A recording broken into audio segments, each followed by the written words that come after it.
নমস্কার বন্ধুরা, আমার চ্যানেলে আপনাদের সকলকে স্বাগত। আজকের ভিডিওয়ে আমি আলোচনা করব কলকাতা নাইট রাইডার্সের একজন প্লেয়ার অস্ট্রেলিয়ার যে ঘরোয়া টুর্নামেন্ট বিগ ব্যাশ লিগ সেইখানে যে পারফরমেন্স করলো তার হাইলাইটস, এবং সেই অস্ট্রেলিয়ার বিগ ব্যাশ টুর্নামেন্ট জয়লাভ করলো আমাদের কলকাতা নাইট রাইডার্সের একজন প্লেয়ার তার টিমের হিসাবে। তো আগাম শুভেচ্ছা জানালাম কলকাতা নাইট রাইডার্স টিমকে, কারণ এমন এক প্লেয়ার এই বছর কলকাতায় আসছে যে এইমাত্র একটা বিশাল বড় টুর্নামেন্ট বিগ ব্যাশ লিগ জিতে ফিরল। বন্ধুরা, আপনারা নিশ্চয়ই বুঝতে পারছেন আমি কোন প্লেয়ারটার কথা বলছি। ঠিকই ধরেছেন, প্লেয়ারটা আর কেউ নয়, ফিন অ্যালেন। খুব সুন্দর পারফরমেন্স করলো ফিন অ্যালেন এইবারের বিগ ব্যাশ লিগে। আজকে ফাইনাল ছিল বিগ ব্যাশ লিগের। সেই ফাইনালে মুখোমুখি হয়েছিল সিডনি সিক্সার্স এবং পার্থ স্করচার্স জয়লাভ করলো এই ম্যাচটা। খুব সুন্দর পারফরমেন্স পার্থ স্করচার্সের। Congratulation Perth Scorchers for winning the Big Bash League. Congratulation Finn Allen. তো বন্ধুরা, আজকের ভিডিওটা কিন্তু খুব ইন্টারেস্টিং হতে চলেছে। আপনাদেরকে রিকোয়েস্ট করব ভিডিওটা শেষ পর্যন্ত দেখার জন্য, এবং অবশ্যই ভিডিওটা ভালো লাগলে একটু লাইক করে দেবেন। চ্যানেলে প্রথমবার এলে চ্যানেলটিকে সাবস্ক্রাইব করে পাশে থাকা বেল আইকনটা প্রেস করতে কিন্তু একদম ভুলবেন না। তো বন্ধুরা, আর বেশি কথা না বাড়িয়ে শুরু করছি আজকের ভিডিওর মূল টপিক। দেখুন, আজকে বিগ ব্যাশ লিগের ফাইনাল ছিল Perth Scorchers versus Sydney Sixers, কিন্তু তার থেকেও একটা বড় লড়াই ছিল Mitchell Starc versus Finn Allen. Ex KKR Mitchell Starc 2024 সালের টুর্নামেন্ট ফাইনাল এবং কোয়ালিফায়ারে যে পারফরমেন্স দিয়েছিল মিচেল স্টার্ক, তাই আজকে একটা বিশাল বড় একটা কম্পিটিশান দেখতে চেয়েছিলাম যে মিচেল স্টার্ক এবং বর্তমান কেকেআর ফিন অ্যালেন কীরকম পারফরমেন্স হবে। আমি আসছি সেই কথায়, তবে তার আগে একটু বলবো, আজকে কিন্তু যে পার্থের স্টেডিয়ামে খেলা হচ্ছিল এটা কিন্তু খুবই বোলিং ফ্রেন্ডলি পিচ। এখানে কিন্তু খুব একটা বেশি রান হয় না। সেক্ষেত্রে সিডনি কিন্তু 132 রান করে মাত্র। আপাত দৃষ্টিতে দেখলে এই স্কোরটা খুব কম মনে হলেও কিন্তু পার্থের এই পিচে অ্যাভারেজ স্কোর যখন 136, তখন কিন্তু মোটামুটি একটা অ্যাভারেজ স্কোর ঠিকঠাকই করেছিল। স্টিভেন স্মিথ সবথেকে বেস্ট ব্যাটসম্যান ছিল, ভালো ব্যাটিং করেছে।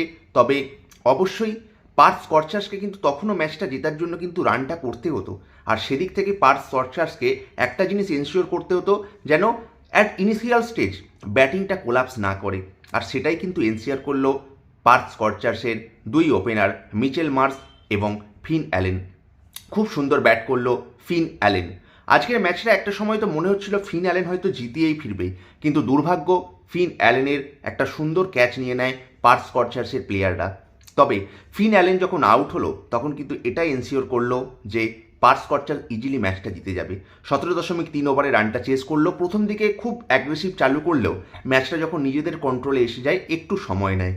তো সেদিক থেকে দেখতে গেলে ফিন অ্যালেনের এই পারফরমেন্স কিন্তু কলকাতা নাইট রাইডার্সের সমর্থকদের বুকে কিন্তু আশা বাঁধাচ্ছে। আর ফিন অ্যালেনের ওভারঅল যে এই বিগ ব্যাশ লিগে পারফরমেন্সটা দিল 466 run at a strike rate of 185 এবং অ্যাভারেজ 42। ভাবা যায় অস্ট্রেলিয়ার কন্ডিশানে ফিন অ্যালেনের এরকম ব্যাটিং পারফরমেন্স। আর ফিন অ্যালেনের ঘরোয়া টিম কোনটা, কোন টিমের হয়ে খেলছে? পার্থ স্করচার্সের হয়ে। পার্থের পিচ কীরকম আশা করি আপনারা সকলেই জানেন। সেখানে এইরকম ব্যাটিং পারফরমেন্স, তারপরেও ম্যান অফ দ্য টুর্নামেন্ট হলো না। আমার মনে হয় একজন যোগ্য ডিজার্ভ ছিল ম্যান অফ দ্য টুর্নামেন্ট হওয়ার। বাট এনিওয়ে, ফিন অ্যালেনের এই পারফরমেন্স কিন্তু অবশ্যই কলকাতা নাইট রাইডার্সের জন্য সুখবরের বার্তা বয়ে নিয়ে আসছে। কারণ আইপিএল আর বেশি দিন বাকি নেই। আমরা সকলে হোপ করব ফিন অ্যালেন যেন এই পারফরমেন্সটা বজায় রাখে।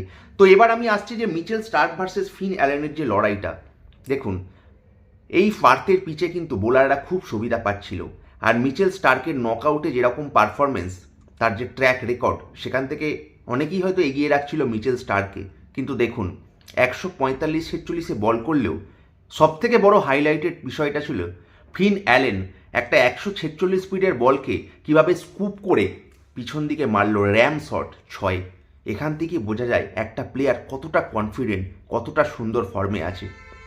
এই লড়াইয়ে আপাত দৃষ্টিতে মনে হয়েছিল মিচেল স্টার্ক হয়তো জিতে যাবে, কিন্তু অবশেষে মিচেল স্টার্ক আউট করলো ফিন অ্যালেনকে। বাট আমার মনে হয় এই লড়াইয়ে জিতে গেল ফিন অ্যালেন। আমি একটুও বাড়িয়ে বলছি না, ফিন অ্যালেনকে কোনো হাইপ করছি না, বাট ফিন অ্যালেনের খেলাটা যদি আপনারা দেখেন, এই পার্থের মতো ডমিনেটিং পিচে কিন্তু স্টার্ককে ডমিনেট করলো ফিন অ্যালেন। এবং এই বিগ ব্যাশ লিগে পার্থ স্করচার্সের কিন্তু একটা আলাদাই ট্র্যাডিশন ঐতিহ্য আছে, সেটা মেনটেন করে আবারও এই বছর চ্যাম্পিয়ন হলো পার্থ স্করচার্স। অবশ্যই চ্যাম্পিয়ন হলো পার্থ স্করচার্স, কিন্তু অ্যাজ এ কেকেআর ফ্যান আমাদের তো নজর ছিল ফিন অ্যালেনের ওপর। তো ফিন অ্যালেনের এই পারফরমেন্স কিন্তু সত্যি মনে হচ্ছে কলকাতার যে 2024-এ ফিল সল্ট করে গিয়েছিল, আমরা হয়তো ইডেনের এই পাটা পিচে ফিন অ্যালেনের ছক্কার বৃষ্টি দেখতে পাবো। আর by the way, Finn Allen কিন্তু এইবারের বিগ ব্যাশ লিগে সবথেকে বেশি সিক্স মারলো, অর্থাৎ সবথেকে বেশি রান সংগ্রহকারী এবং সবথেকে বেশি ছয় মারার শিরোপাটা কিন্তু জিতে নিল ফিন অ্যালেন।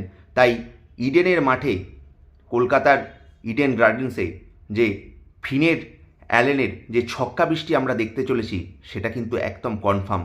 তো বন্ধুরা, আপনারা ফিন অ্যালেনকে নিয়ে কতটা আশাবাদী একটু কমেন্ট করে জানাবেন। আর আমার এই ভিডিওগুলো যদি আপনাদের ভালো লাগে, অবশ্যই ভিডিওটা একটু লাইক করে দেবেন। চ্যানেলে প্রথমবার এলে চ্যানেলটিকে সাবস্ক্রাইব করে পাশে থাকা বেল আইকনটা প্রেস করবেন। তো বন্ধুরা, আজকের মতো এটুকুই। দেখা হচ্ছে পরের কোনো ভিডিওতে বা লাইভ অনুষ্ঠানে। ধন্যবাদ, নমস্কার।